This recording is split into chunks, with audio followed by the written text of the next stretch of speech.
Vamos falar de investimentos. Então, vamos trazer para vocês mais uma empresa para que possamos aqui recontar a sua história, a sua trajetória e principalmente mostrar como está a sua situação econômica e financeira com base no balanço do primeiro trimestre de 2023. Lembrando mais uma vez que ainda estamos retratando aqui o primeiro trimestre de 2023, já que a leva de balanços, está prevista aí para sair no final desse mês de julho, durante o mês de agosto. Nós teremos as informações do segundo trimestre. Portanto, estamos trazendo as últimas informações das empresas apresentadas lá no site da CVM. E atendendo aqui sempre os nossos inscritos que participam aqui nos mandando a sugestão, a quem eu agradeço imensamente. No caso dessa empresa, partiu do Matheus Henrique, grande Matheus Henrique, um prazer ter você conosco, seja bem-vindo, uma honra poder lhe atender. E também quem sugeriu essa empresa foi o Wash DNG, também, que legal ter você conosco. Muito obrigado pela sua participação e agradeço aí mais uma vez o incentivo de todos vocês. Mas caso vocês também queiram participar e mandar sugestões, é fácil, basta entrar aqui, Canal Silas Degrif, manda sugestão, aproveita, faça a inscrição, dá o like e venha junto conosco construir e repartir conhecimentos. Falando em repartir conhecimentos, no dia 4 de agosto, então deixa agendado aí no seu calendário, dia 4 de agosto, nós teremos o nosso encontro aqui para falarmos sobre valuation, no nosso curso de valuation, que será realizado de forma online pela plataforma Google Meet, onde estaremos aqui das 19 até as 22 horas, 3 horinhas de curso, falando sobre valuation, como que nós fazemos todo o processo de avaliação de uma empresa. Desde a projeção do seu resultado, o fluxo de caixa descontado, passando também pelo valuation por múltiplos e a determinação do valor intrínseco da ação baseada em Graham. E aí você pode aprender tudo isso aí, nós vamos estar aqui juntos explicando para vocês de uma forma muito fácil, simples, descomplicada, para que você possa entender. E para participar é muito fácil, basta me mandar uma mensagem nesse WhatsApp que aparece aí na sua tela. E aí eu lhe encaminho a ficha de inscrição e deixo uma vaguinha reservada para você, já que as vagas são limitadas, E o custo apenas R$40, apenas R$40, para ficarmos aqui 3 horinhas falando sobre valuation. Estou esperando vocês. Bom, mas a empresa sugerida lá pelo Matheus Henrique e pelo Wash DNG é a HSA. A HSA, que é uma empresa que tem uma história maravilhosa por trás de si, uma empresa que naturalmente muita gente conhece a parte de fechaduras e ferragens da AGA e principalmente lá do Rio de Janeiro, de Nova Friburgo, de onde ela surge, Mas vamos contar toda essa história. E essa história ela começa através do seu Hans Geiser. O Hans Geiser era um engenheiro que veio da Alemanha, lá no começo dos anos 20, veio para o Brasil e justamente pela sua formação de engenharia, veio para o Brasil tentar a vida aqui no Brasil, junto com a sua esposa, dona Selma Geiser. E aí, pela sua profissão, começa a trabalhar como engenheiro de obras, principalmente ali no Rio de Janeiro. E se encanta com o Rio de Janeiro e resolve se fixar no Rio de Janeiro. E aí, naturalmente, o que ele faz? Ele monta a própria construtora dele, mas essa própria construtora, até ali no final dos anos 30, ali durante os anos 30, toda a dificuldade em obter material para usar na construção civil, e aí ele mesmo começa a montar uma série de atividades paralelas à construtora para abastecer a construtora, como, por exemplo, serraria, carpintaria, e aí daí na sequência ele começa a produzir as próprias ferragens usadas na construção civil. Só que essa parte de ferragem, daí ele cria uma empresa chamada AGA, S.A., Hans Geiser, AGA, S.A., naturalmente não era SA ainda na época, mas enfim, ele monta ali a ferragem Zaga e essa ferragem Zaga ela começa a crescer mais do que a própria construtora e aí acabou sendo a atividade principal do seu Hans Geiser. Aí daí na sequência ali, até em função ali de problemas familiares, porque o seu Hans Geiser e a dona Selma acabaram tendo 2 filhos e infelizmente os 2 filhos acabaram falecendo prematuramente. E o casal acabou ficando sem filhos e com isso o seu Hans Geiser se dedicou totalmente ao trabalho e a AGA acabou crescendo. Porém, no ano de 1952, aí o seu Hans Geiser vem a falecer e a dona Selma Geiser assume a empresa. E ao assumir a empresa começa a crescer cada vez mais e aí ela traz um sobrinho para controlar a empresa, para tocar a empresa e a empresa daí vai diversificando a sua área de atuação inclusive produzindo também material para a indústria automobilística. E aí, com isso, a AGA veio crescendo. Porém, na sequência, aí o que ocorre? Começa a ter uma série de problemas financeiros, não tem alternativa a não ser pedir concordata, e aí nesse processo de concordata, ali onde a empresa praticamente quebrou, a empresa passa a ser controlada pelos funcionários. Então, a partir desse momento, a AGA passou a ser controlada pelos seus funcionários. Tanto é que o controle da empresa é feito por uma fundação dos funcionários na AGA. Mas, e aí, com isso, a AGA se especializou principalmente na parte de fechaduras e ferragens para portas e janelas. E para saber como que está a situação da empresa hoje, trazemos aqui para vocês os balanços de 2019, 2020, 21, 22 e o primeiro trimestre de 2023. E através dos números vamos entender o que é a AGA. Então, vamos aos números. Então, aqui estamos com as demonstrações contábeis da AGA S.A. Indústria e Comércio, e como falei para vocês, trouxe aqui uma base histórica desde 2019, passando por 2020, 21, 22, e agora as informações do primeiro trimestre de 2023, e através dos números vamos entender o que está acontecendo e como que vem sendo o desempenho da AGA. A começar lá pelo ano de 2019, inclusive esse balanço ele tem aqui algumas características bastante específicas e que a gente vai retratar aqui no decorrer da apresentação. A empresa, ela em 2019 tinha um patrimônio total de 56 milhões de reais. 56 milhões de reais é o tamanho do patrimônio da empresa. Então esse valor aqui está em milhões de reais, tá? Sendo que o imobilizado, máquinas, equipamentos, toda a parte de fabricação, estrutura de funcionamento da empresa, ocupa aqui, né, 10 bilhões desse total do ativo aqui. E na parte de cima, aqui no ativo circulante, nós temos o capital de giro. E o capital de giro totalizava lá em 2019 45 milhões de reais, 80,4%. Destaca-se aqui o alto volume de recursos em caixa, 35 milhões de reais. 5 milhões em contas a receber e os estoques de 3 milhões 486. E nós vamos reparar que ao longo do tempo ela mantém um volume alto de caixa. Naturalmente que nas notas explicativas a gente buscou mais informações, não encontramos essas informações detalhadas, mas a impressão que dá é que é como se fosse um caixa de garantia para alguma dívida, como a gente vai ver lá na frente. Então, começa aqui já com um volume de caixa extremamente alto para o patrimônio da empresa.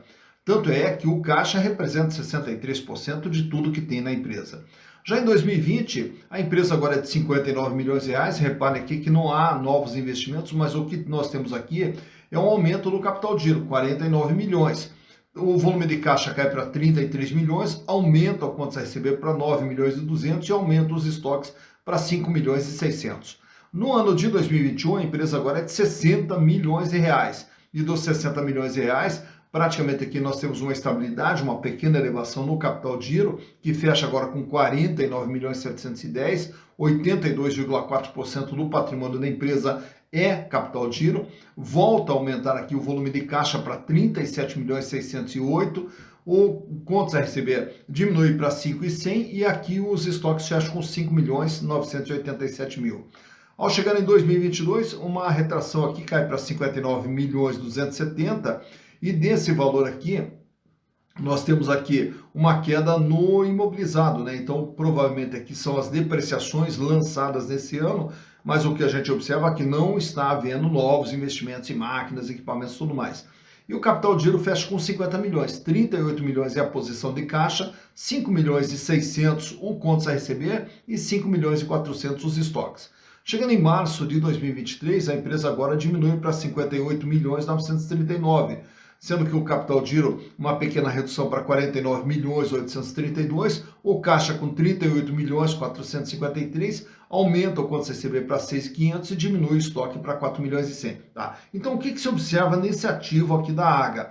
É que é uma empresa que ela vem praticamente numa estabilidade, que de 56, 59, 60, 59, 58, estabilidade. É uma empresa que não está fazendo novos investimentos, então não está comprando máquinas, equipamentos, ferramentas, acessórios, instalações e tudo mais. Ela vem mantendo aquilo que ela tem. O capital de giro, sim, esse é que vem passando por oscilações aqui entre o contas a receber, os estoques e o volume de caixa. Mas, mais uma vez, destaco para você esse alto volume de caixa, que nas notas explicativas não tem uma nota dizendo sobre a necessidade, né, e o que está sendo feito com esse enorme volume de caixa aqui. Mas vamos ver para frente, que a gente vai tirando algumas conclusões aqui que podem não ser as mais corretas, né? E aí, caso alguém queira me corrigir, fico muito à disposição também para receber as sugestões de vocês.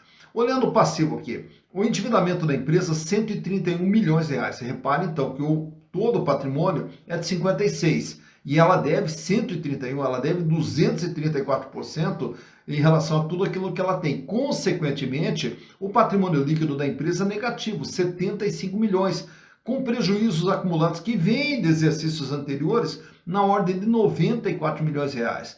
No ano de 2020, o endividamento aquele recua para 129 milhões, porém ainda extremamente alto, mais do que o dobro do que a empresa tem no seu patrimônio.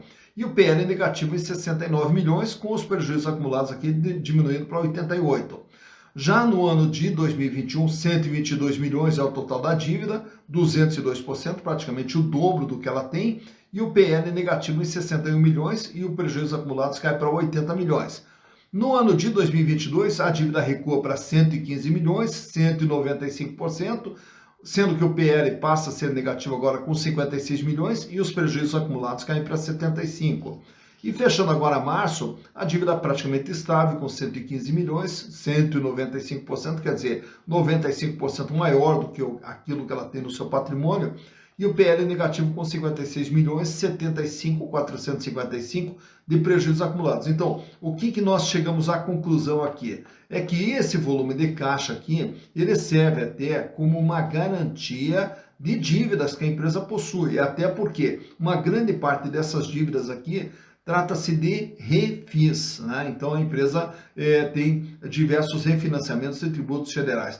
Mas o que se observa é que a empresa ela vem numa luta aqui para diminuir o endividamento, que ela sai de 131 para 129, para 122, para 115, vem amortizando esses prejuízos acumulados em 94, 88, 80, 75, mas ainda nos mostra que existe uma viagem longa ainda pela frente para que ela possa neutralizar todos esses prejuízos acumulados e para que o endividamento volte a caber dentro do patrimônio da empresa.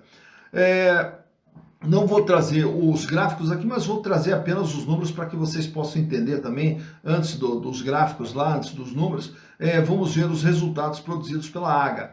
Em 2019, faturou 23 milhões, em 2020, 29 milhões, em 2021, 41 milhões, e em 2022 o faturamento cai para 28 milhões de reais. Então ela vinha numa crescente de faturamento, porém em 2022 esse faturamento recua para 28 milhões de reais.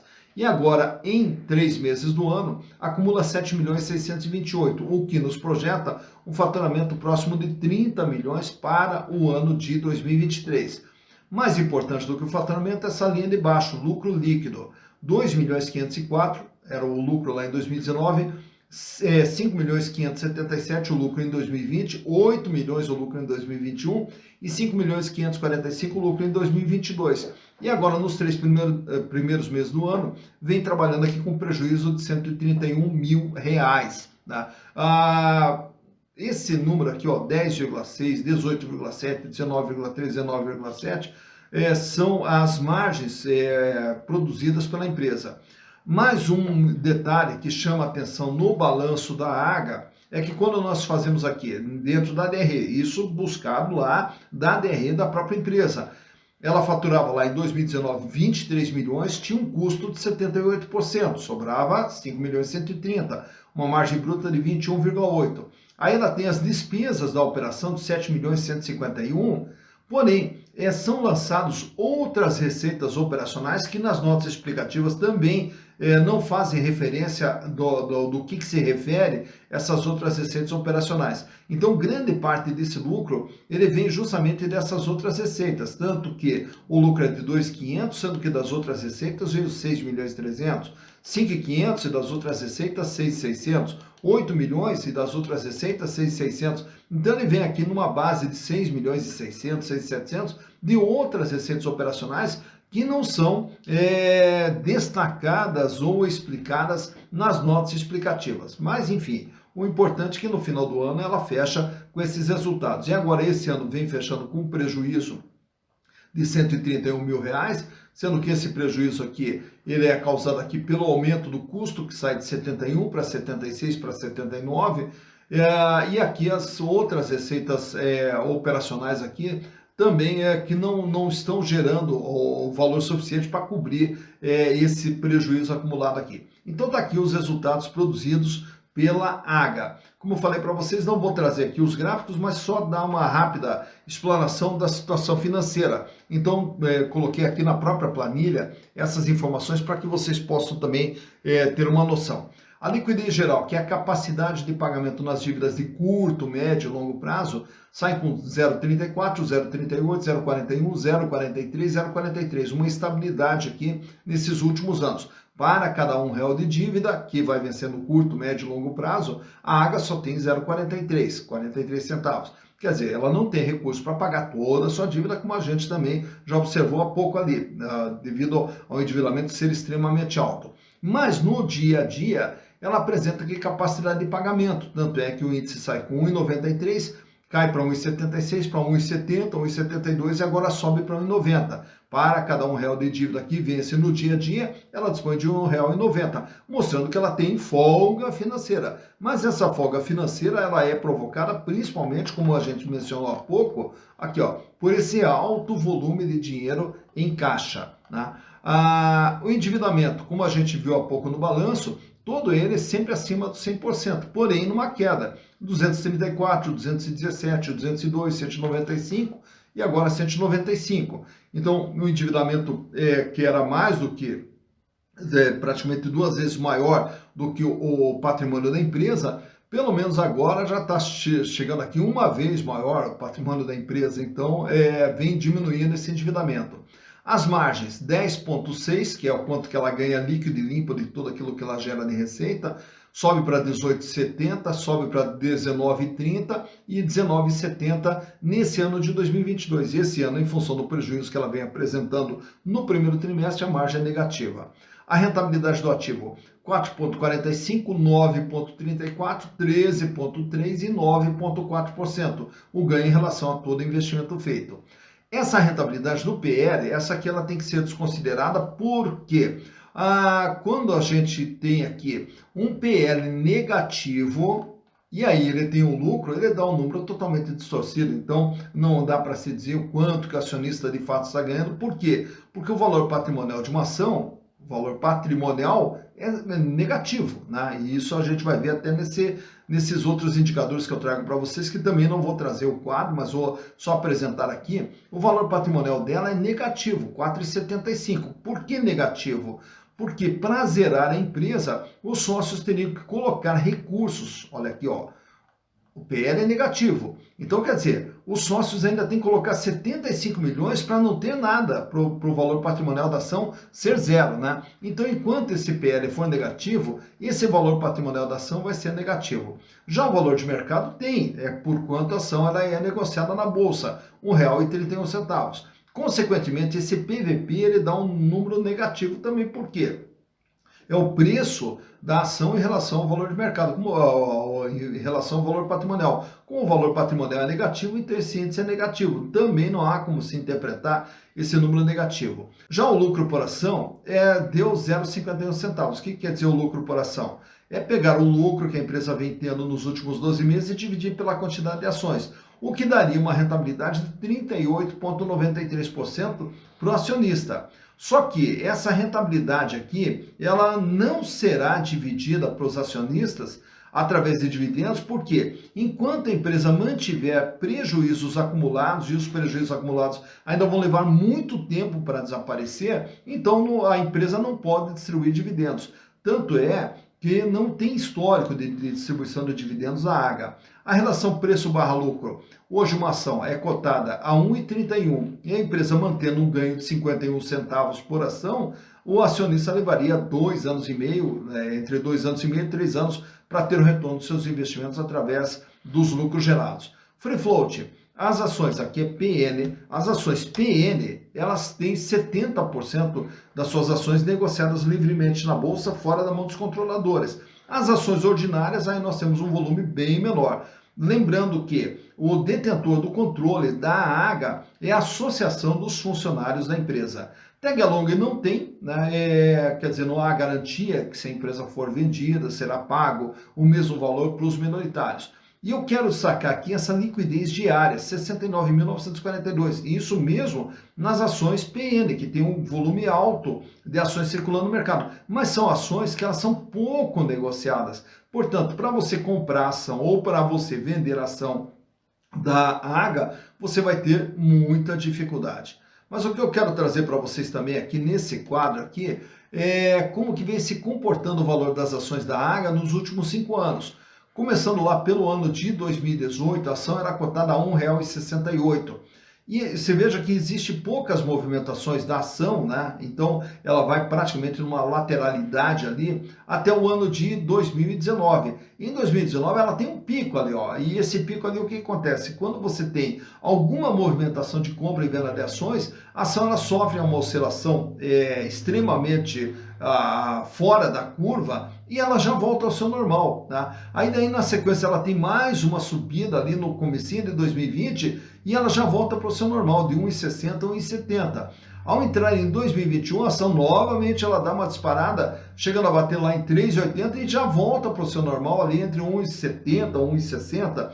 E agora, ao entrar em 2022, a ação ela cai, passa a trabalhar ali na faixa de 1,20, 1,30 e vem se arrastando desde então nessa faixa aqui, culminando agora com uma cotação no último dia 14 de julho, quando da gravação desse vídeo, com as ações cotadas a R$ 1,31. Então por aqui você vê quando que as ações tiveram seu maior valor, quando que elas tiveram seu menor valor e como que vem se comportando o valor das ações da HSA.